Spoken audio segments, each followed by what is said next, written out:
వివేక హత్య జరిగిన రోజు సాక్ష్యాలు చెరిపేసినా వారించలేదని, విధుల నిర్వహణలో నిర్లక్ష్యం, కేసు దర్యాప్తు కూడా సక్రమంగా చేయలేదనే ఆరోపణలు ఎదుర్కొంటున్న అప్పటి పులివెందల సీఐ శంకరయ్యపై పోలీస్ శాఖ క్రమశిక్షణ చర్యలు తీసుకుంది.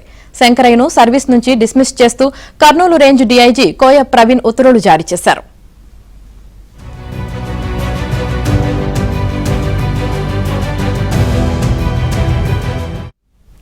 2019 మార్చి 15న కడప జిల్లా పులివెందులలో వివేక తన ఇంట్లోనే దారుణ హత్యకు గురయ్యారు. ఆ సమయంలో శంకరయ్య పులివెందుల సీఐగా ఉన్నారు. హత్యాస్థలిలో రక్తపు మరకలు శుభ్రం చేస్తున్నా, సాక్ష్యాధారాలు చెరిపివేస్తున్నా అక్కడే ఉన్న శంకరయ్య అడ్డుకోలేదనే ఆరోపణలున్నాయి. ఇదే విషయాన్ని చంద్రబాబు పలుమార్లు బహిరంగ వేదికలపై ప్రస్తావించారు.